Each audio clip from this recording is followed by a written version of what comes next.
16강은 바로 카리스마 리더십입니다. 그래서 감성 리더십을 가진 분들이 지난 시간에 말했던 감성 리더십과 카리스마 리더십을 동시에 갖고 있는 사람들도 많습니다. 근데 그 역량이 어떤 성과를 창출했을 때 그 성과를 창출할 때 발휘되었던 그 역량이 감성이냐 카리스마냐 아니면 변혁적이냐 이런 거에 의해서 거래적이냐 이런 거에 의해서 그 성과 창출을 가지고 거기에 이제 그 점수를 더 부과하는 거거든요. 늘 처음부터 얘기했지만 리더십의 유형은 누구나 다 두루두루 갖고 있다. 부족한 걸 채우고 잘하는 장점들을 발휘할 수 있는 게 중요합니다. 그래서 카리스마 리더십은 말만 들어도 뭔가 그 일반적으로 보게 되면 영업 조직, 마케팅 조직에서는 카리스마를 가진 사람들을 상당히 선호하던 때가 있었죠. 그거는 뭔가 하면 팔로워들이 사슴형인 사람들이 많았을 때, 그리고 팔로워들이 약간 내성적인 사람들, 소심한 사람들이 많았을 때 카리스마 리더십으로 그들을 이끌던 그런 시대들도 있었습니다. 그래서 오늘은 카리스마 리더십을 가진 리더들은 어떤 사람들이고, 그럼 카리스마 리더십은 어떻게 해서 나왔는가를 한번 알아보도록 하겠습니다. 자, 카리스마 리더십 하게 되면 대표적인 게 딱 요 드그림으로 딱 할 수 있습니다. 유럽의 이제 세계사로 들어가는 것과 같은 느낌이 드는데, 저쪽에 탁 이간 사람이 하이 히틀러 아니에요. 카리스마 리더십의 대표적인 케이스가 히틀러와, 여기서 내 사전에 불가능은 없다, 폴레옹과 히틀러를 카리스마 리더십의 대표적인 경우로 들 수 있습니다. 그 기업에도 카리스마 리더, 그리고 정치사에서도 동서양을 막론하고 다 있습니다. 그거는 여러분들에게 하나씩 이제 소개를 해드리도록 하겠습니다.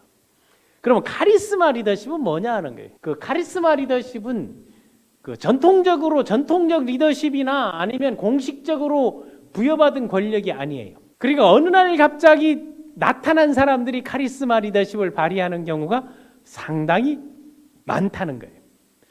그래서 전통적이나 공식적으로 부여받은 권력이 아니라 리더가 갖고 있는 그 자질, 비범함, 대범함, 과감함, 이런 자질을 누구들이 인식했을 때 부하들이 그거를 인식하는 거예요. 카리스마에서는 조직원들이나 이런 팔로워보다는 부하라는 말이 좀 적절할 것 같아요. 이전 부하라고 쓰겠습니다. 부하들이 그걸 따르는 거예요. 그럼 내가 카리스마를 갖고 있어. 근데 부하들이 적어야 그런 상황인식과 맞아떨어졌을 때 카리스마 리더십이 나온다는 거예요.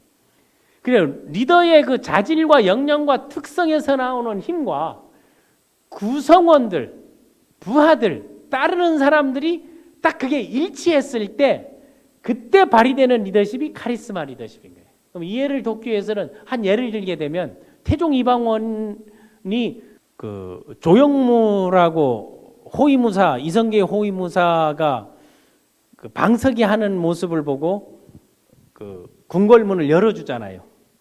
그게 뭔가면 리더의 자질과 따르는 사람의 특성이 그 상황이 딱 맞아서 조선의 왕은 세자는 방석이 아니고 방원이가 낫겠다는 그런 판단을 내렸을 때 그런 특수한 상황에서 발휘되는 리더십, 이거를 카리스마 리더십인데, 그 카리스마의 원래 어원은 신으로부터 받은 재능이거든요.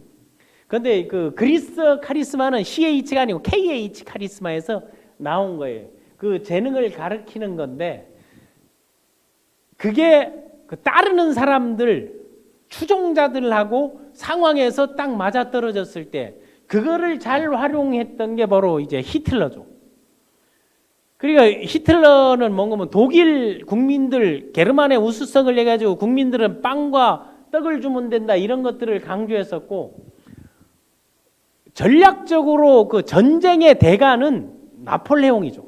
프랑스 혁명 이후에 그 최초의 황제가 됐던, 프랑스 혁명을 나오고 다시 황제로 국민 투표를 통해서 황제가 된 그게 그 나폴레옹인데, 항상 그 연설에 있어서 그 나중에 이제 미란 연설을 얘기하겠는데, 그 죽음은 아무것도 아니다, 내 사전엔 불가능은 없다 하는 거, 그러나 패배하고 불명예스럽게 사는 것이야말로 매일 찍는 것이다 하는 거죠. 그래서 국민에게 큰 거짓말이 잘 먹힌다 하는, 이게 바로 그 아돌프 히틀러가 얘기했던 거죠. 그런 독재자, 대표적인, 뭐 둘 다 독재자인데 나폴레옹은 그 업적이 많아요. 그런데 히틀러는 그 후까지도 지금도 그 독일에는요 그 나치당이라고 있어요. 그게 국가 사회주의 독일 노동당을 줄이면 그게 나치스거든요. 그 나치당이 지금도 그 구구파들이 있거든요, 독일에.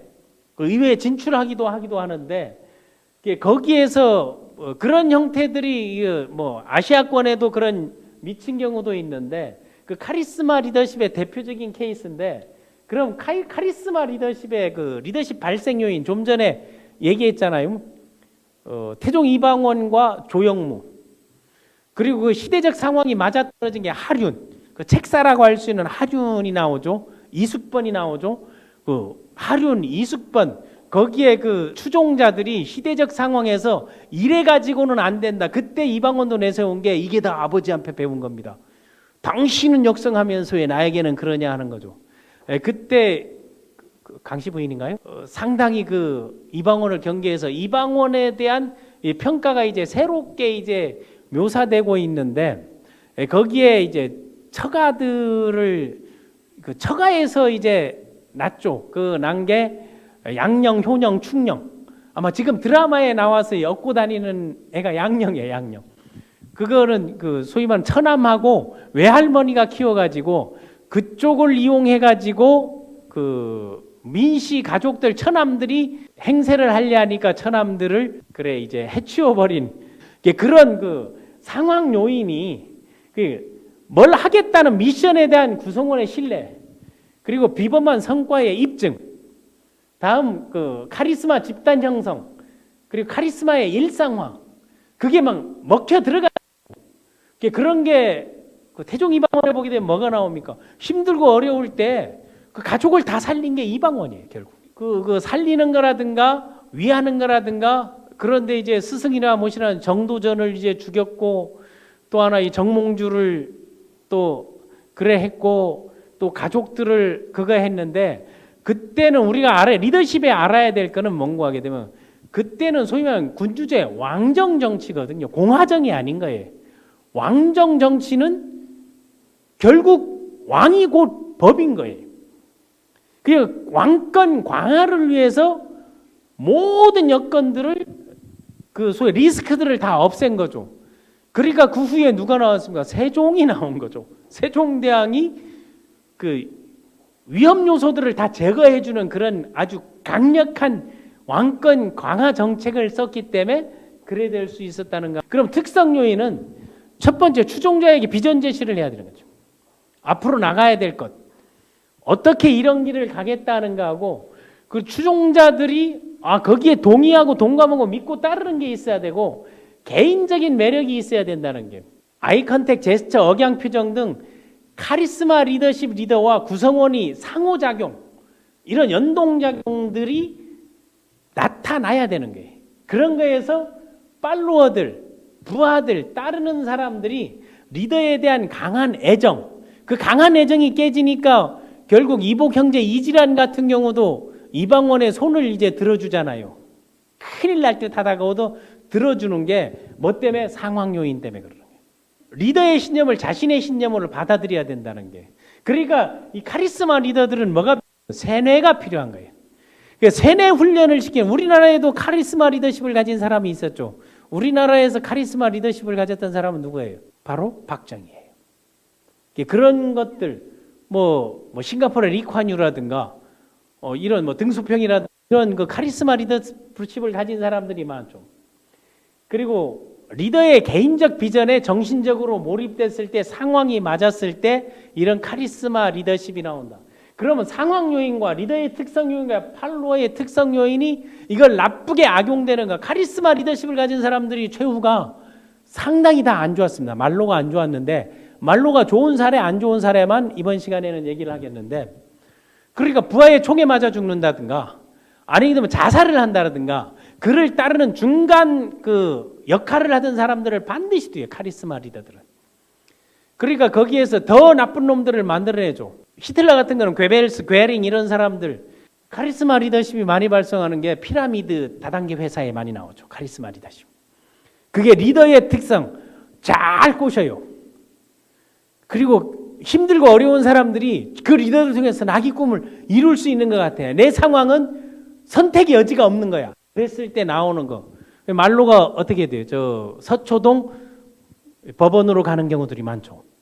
이런 경우들 피라미드라든가 이런 불법 금융 피라미드 이런 데서도 이제 많이 나오고, 그래서 모든 영역에서 마케팅이든 조직이든 사회든 행정기관이든 단체에서 우리가 리더십을 학습하면서 어떤 것들을 배워야 되는 가, 카리스마 리더의 장점들을 활용하게 되면 조직을 국가를 완전히 뒤바꿀 수도 있다는 것도 그 사례로 한번 보여주도록 하겠습니다. 그래서 카리스마 리더들이 행동 유형을 보게 되면 그 전략적 비전 제시와 행동이 아주 구체적이에요. 그리고 카리스마 리더십 보게 되면 싸움을 아주 잘한다든가 전쟁을 잘한다든가 자기가 앞장서서 나를 따르라 하는 것들이 상당히 큽니다. 다음에 그 환경에 민감하는 게, 그런 환경에 따라 아주 그걸 받아들이고 촉이 빠르다는 거하고, 그리고 그 팔로워, 구성원, 부하들이 요구에 대한 그 민감성, 이런 걸 갖고 있는 태종 이방원이 어떤 일이 있어도 누구에게 그랬습니까? 하륜에게는 뭘 해도 용서해 준다 딱 그랬어요. 뭘 해도 어떤 잘못을 봐준다 하면 그걸 끝까지 봐주는 거예요. 예, 끝까지 챙겨주는 사람들 있잖아요. 이 사람이 정말 죽일 놈일지라도 챙기다가 결국 같이 죽는 경우들이 많이 생겨나는 거고, 그리고 모험성이 아주 강하죠. 그리고 때로는 나를 죽여라 나를 쳐라 하는, 내가 갖게 하고는 자기 희생이나 감수성이 보이고, 그 하모니보다는 관계를 주도하려는 속성이 아주 강합니다. 억누르면서 내 편으로 만드는 게 갖고 있는 게 카리스마 리더의 그 행동 유형이에요. 이 행동 유형이 좋은 데와 좋은 미션을 갖고 쓰게 되면 상당히 발전할 수도 있다는 거예요. 그래서 카리스마 리더는 다른 것과 달리 장단점을 한번 얘기해 보게 되면 그 긍정적인 측면이 있습니다. 리더십 만족도와 생산성이나 성과가 아주 고성과를 창출해내는 게 있고, 그리고 가치를 내면화하고 세뇌시키는 거, 이거는 따지고 보면 세뇌시키는 거거든요. 가치의 내면화를 아주 강조하고, 내가 아니라 나를 위해서 하는 게 아니고 여러분을 위해서 하는 거, 국가를 하고 있는 거, 조직을 위해서 하는 거, 팀을 위해서, 우리 모두를 위해서 하는 거라, 이런 거 강조의 가치와 이념에 헌신하도록, 거기에 아주 몰입되도록 만들어주는, 그리고 그 부하의 의사결정에 참여를 하고 영향을 주고, 이때 이제 매개 변수들이 나오게 되는 거죠. 또 권한 위임을 하고 이거는 네가 맡아라 하는 거, 이런 거 하고, 부정적인 측면은 개인화된 권력 지향, 구린데가 많고 비자금이 많고 뒤에 순기능이 게 많고 앞과 뒤가 다른 것들이 보이고, 그 리더에게 헌신하라는 거, 총대매라는 거하고 네가 책임져하는 거, 이것을 강조하는 거죠. 이거 어디서 많이 나와요? 카리스마, 조폭 세계에서 많이 나오죠. 대신 들어가는 거 많이 나오고, 그리고 그 구성원들이 리더에 의존하는 경우하고 부하들이 덤비고 따르는 거를 상당히 많이 회피하죠. 그것을 왕들이 어떤 경우로 말했습니까? 세자 책봉을 가지고 왕들은 그걸 떴죠. 아닌 사람들을 세자 책봉한다 하게 되면 거두어 주시옵소서 막 얘기하게 되면 그 사람들은 내 편이고 오르신 결정이다 하면 그걸 죽여버렸죠. 그리고 자기 뜻들을, 이런 것들을, 그래서 항상 그 따르는 사람들이 그걸 감을 잡고 그거에 대해 아직까지 그 뭐 상황이 있으니 안 된다 하는 것들이 나오는 거하고, 또 의사결정할 때 독단적이라서, 그러니까 이 부정적 측면이 카리스마 리더십에는 뭐가 많이 나온다? 반드시 이탈자가 나오고 배신자가 많이 나온다는 것을 참고를 해주시면 됩니다.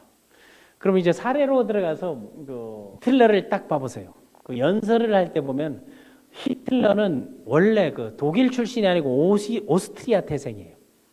거기 태생에서 원래 그림학도였거든요. 그림을 그리면서 그 미대를 진학하려고 자꾸 시험, 그 최고의 그 오스트리아 미술학교의 대학에 진학하려고 자꾸 하는데, 그림이 조금 그림이 아닌가라, 그 히틀러의 그림은 그 조감도 같은 그림을, 그 정밀 조감도 같은 그림을 그려서 그 히틀러가 좀 따지고 덤비는 게 강해가지고 왜 나를 자꾸 떨어뜨리냐 가서 따졌더니, 네 그림으로 봐서는 너는 그 미술적 그거보다는 건축학적 재능이 강하다.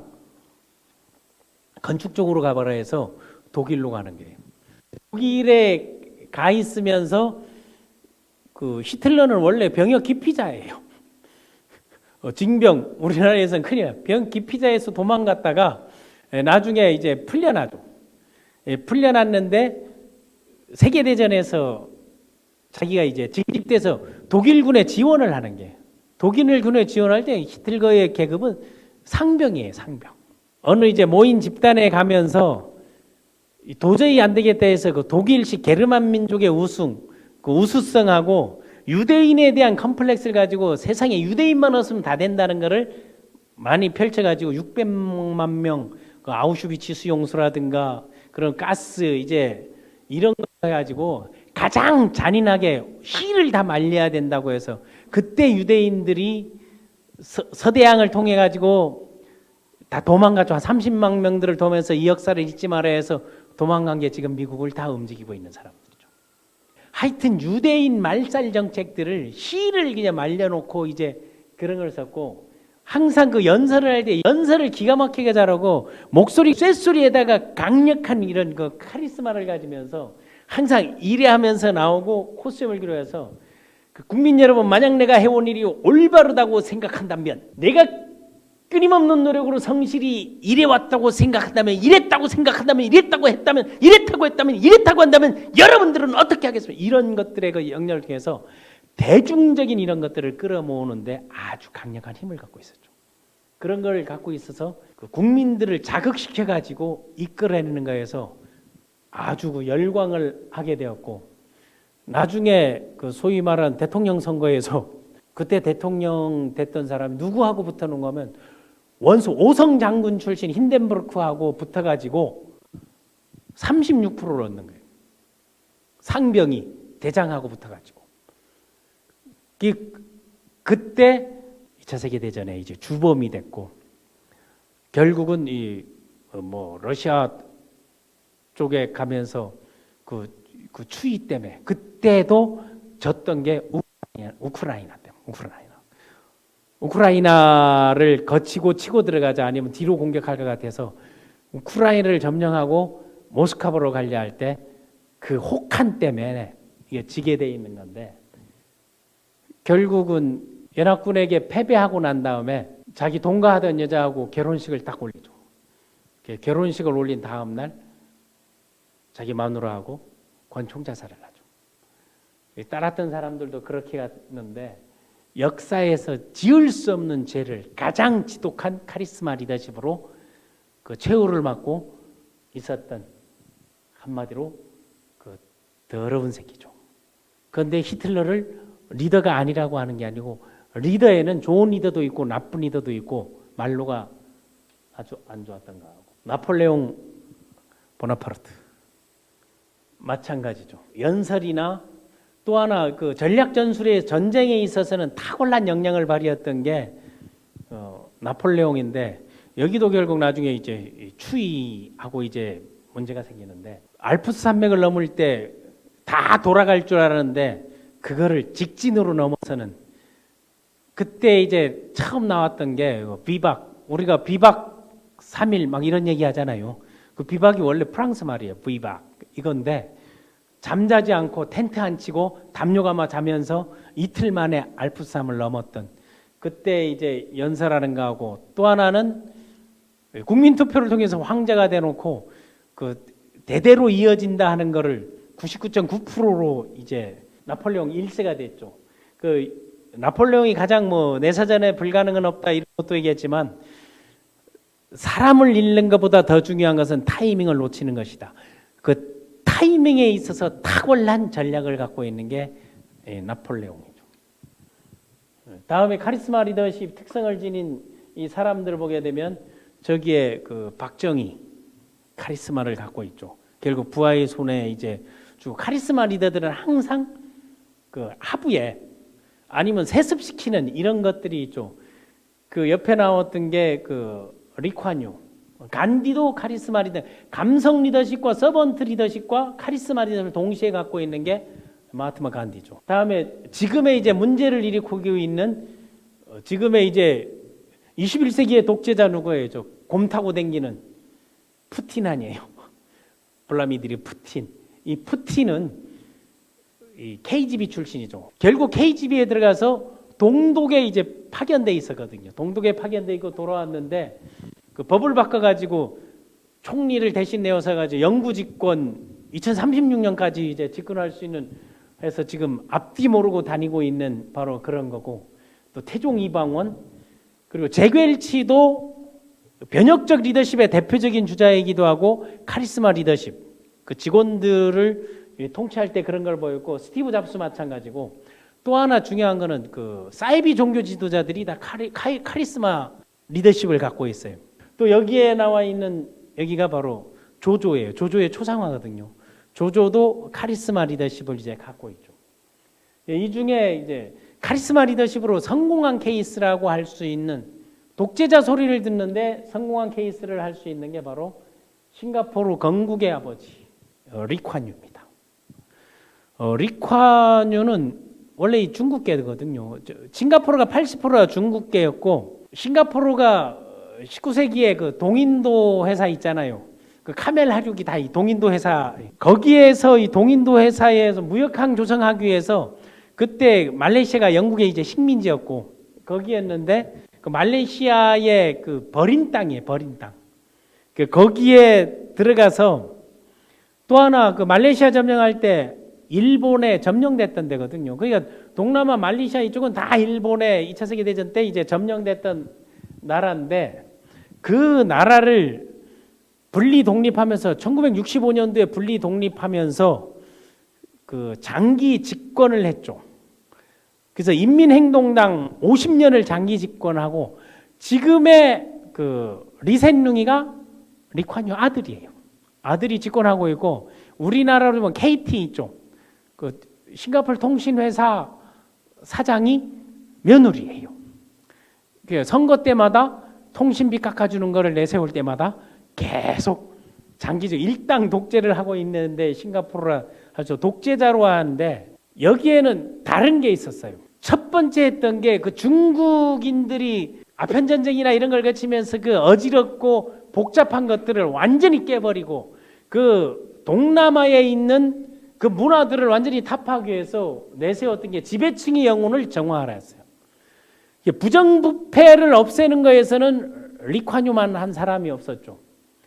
부패 방지는 선택의 문제가 아니라 국가 생존의 문제다라고 해서, 반부패 정책을 따르지 않는 사람은 모든 수단을 동원해서 굴복시켜야 한다. 이 카리스마를 딱 발휘했죠. 그걸 딱 선언하면서 데모하게 되면요, 어떻게 하는 거 하게 되면 그 가족을 전부 비행기에 태워가지고 나라에 가가지고 여기서 데모해가지고 추방해버립니다.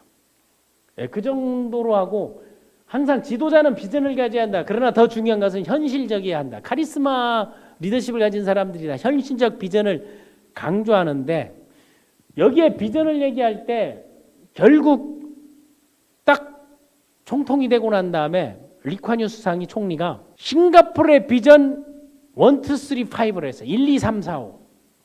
이것이 해외에서 사람들이 웃었다고, 그때 웃었을 때 했던 말이, 더 중요한 거는 현실적이어야 한다는 거예요. 그래서 비전 1, 2, 3, 4, 5를 가지고, 저도 이 역량을 싱가포르에서 라이프 플래닝 과정하고 석세스 과정을 다 했기 때문에 이 역량을 많이 받았거든요. 그런데 거기에서 이제 카리스마 리더십보다는 감성의 리더십으로 전환하려고 이제 노력하는 건데, 비전 1, 2, 3, 4, 5가 국가에 따라 1이 뭐였는 줄 아세요? 1이 바로 싱가포르 국가 비전이 1인 1마누라였어요. 1인 1마누라. 싱가포르는 어떤 일이 있어도 1인 1마누라 한다. 해외에서 웃잖아요. 근데 싱가포르 주변 국가 인도네시아, 말레이시아는 다 일부 다처제예요. 싱가포르 국민이라면 마누라는 하나만 한다. 그리고 두 번째가 한 가정 두 자녀, 둘만 낳아 잘 기르자. 우리나라를 방문하고 한국에 그때 산하제 안 하면 싱가포르 땅이 적은데, 그때 다 착각을 했던 거죠. 산하제 안 하면서 우리 둘만 낳아 잘 기르자를 한국에서 그거를 배워간 거예요. 그래서 한 가정에서 무조건 2명의 자녀를 낳는다. 둘 이상 낳지 마라.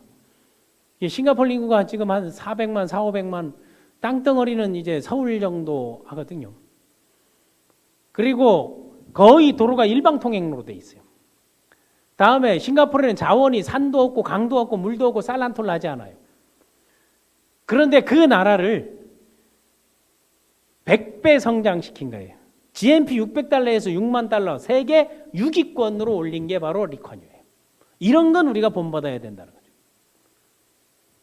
그리고 3이 뭔가 하면 한 집안에 방 3개의 집을 갖는다는 거예요. 한 가족 2자녀 방 3개. 그래서 부부는 한 방을 쓰고 자녀들은 독방을 쓰게 하라. 그게 국가 비전이었어요. 그래서 국가 비전에서 국민 건강을 우선해서 옛날에는 양약이 없었어요. 싱가포르는 한약이 유명했는데, 그리고 그 공영 아파트, 주공 아파트는요 1층이 없어요. 1층은 지열 때문에 다 주차장으로 만들어 놓고 그래야 하고, 방역 환경을 할 때 얼마큼 독선적으로 해놓은 거 하게 되면요, 여기에 가서 벌레가 나온다. 그러니까 싱가포르 집안에 나무나 이런 화분 같은 게 없어요. 벌레 나오게 되면 가서 완전 방역을 하면서 경고 딱 붙여요. 그리고 벌금을 때려요. 한 번만 더 하게 되면 가만두지 않는다. 2번째 똑같은 데 들이대서 그 벌금 나오면 그 아파트 몰수해 버립니다. 그리고 껌 씹다 뱉으죠. 껌을 아무도 씹을 수도 없어. 주치 허가를 받아야 껌 씹다 뱉거나 화장실 물난 내려도 벌금 30만 원, 60만 원 이렇게 딱 내렸어요. 벌금의 나라였죠. 지금도 싱가포르는 뭔가 하면요, 뭐가 있냐면 채형 제도로 하죠. 곤장 제도가 있어요. 곤장 제도를 해가지고 그대로 공개해 버립니다. 특히 이제 성폭행범 이런 사람들은 벗겨가지고 살점이 나가도록 공장을 직접 때려버려요. 가끔은 이제 그런 것들이 필요하다고 이제 우리 지도자들도 이제 주장했던 게 있었다는 거죠. 4번째가 뭔가 하면 4바퀴 달린 마이카 시대가 온다. 4바퀴 달린 자동차를 탄다는 게. 싱가포르는 자동차가요, 우리나라처럼 등록제가 아니고 허가제예요. 번호 하나 사는데 수천만 원 들어가는 경우도 있어요. 차를 하나 뽑으려게 되면 한 차가 폐차야만이 새로운 차 하나가 나오는 거예요. 그리고 교통사고를 하게 되면요, 무조건 3시간 이내에 다 잡혀요. 왜? 대부분이 도로가 일방통행이에요. 좁으니까. 그래서 여기서 갈 때 택시 잘못 탔다가 갈 때 뭐 한 3,000원 주고 탔는데 돌아올 때 2만 원 나오는 경우도 있습니다. 돌아와야 되거든요. 그런 것들도 참고해주고, 그 사막에 지은 그 빌딩이 그 마리나 베이 샌잔이에요. 그 매립해서 지은 거예요. 한국 쌍용에서 지은 겁니다. 5번째가 주 소득 500불이에요. 그걸 실현한 사람이에요. 그게 국가 비전으로 내세운 걸 100% 실현했기 때문에 아주 독재자의 칭호를 받으면서 싱가포르의 국가 경쟁력을 글로벌 파5로 올려놓은 장본인이 리ኳ뉴예요. 그래서 카리스마 리더로서 제가 판단하기에는 카리스마 리더십으로 성공한 사례는 이렇다는 게, 이게 뭔가 룰과 원칙 규정을 아주 칼같이 지켰습니다. 그래서 여기에서 싱가포르이 다른 데하고 공무원이 부정부패하게 되면 3대까지 재산 몰수예요. 그 정도는 때려줘야 되지 않겠어요? 그 대신 전 세계에서 공무원 월급이 가장 많은 데가 싱가포르예요. 공무원이 기업체보다 월급이 많아요. 자기 역할을 충실하게 하라 하는 데가 바로 여기거든요. 리ኳ뉴가 그 영국 캠브리지 대학 출신 변호사예요. 이런 그 감이, 그래서 그 영국의 영향을 많이 받아서 거기에 이제 국교도 싱가포르의 국교가 성공회예요. 종로 광화문 쪽에 가야 되면 성공회 그 서울 문화재로 돼 있는 데 있잖아요. 영국의 국교가 이제 성공회라서. 그래서 싱가포르의 그런 경제 성장이라든가 그 센토사 섬 가게 되면은 그 이번에 그 김정은과 트럼프가 만났던데, 거기 그 해수욕장이나 이런 데를 한번 가보시면은 그 싱가포르의 그 발전상이라든가 그 기업들, 금융허브, 교육허브, 그리고 싱가포르는 군인도 수입해 옵니다. 뉴질랜드에서 해군, 뭐 터키에서 국군을 수입해 오고, 아무것도 나오지 않는, 거기에서 쌀란톨 나지 않는 데서 이런 국가 경쟁을 만들었던 게 카리스마 리더십이에요. 그렇게 만들 수 있는 리더십은 내가 성공한 리더십이라고 여러분에게 얘기하고 있습니다. 자, LDT 리더십 과정에서 오늘까지 이제 16강 카리스마 리더십까지 했는데, 20강까지는 리더십의 종류를 가지고 그 사례들을 터치하는 방식으로 하고, 항상 배우고 행동하고 가르치는, 그 배우는 단계는 빌더에서 배워라, 그리고 셀프 리더에서 행동하고, 다음 전천후 리더십을 가르쳐라, LDT 런두치기, 배우고 행동하며 가르친다. 배운다는 거 전제, 누구나 배워서 리더십을 발휘할 수 있고, 행동하며, 행동하는 ING, 그리고 가르치는 거, 그것도 ING. 항상 배우고 행동하고 가르치면서 여러분의 리더십을 발휘할 수 있도록 진행해 나가도록 하겠습니다.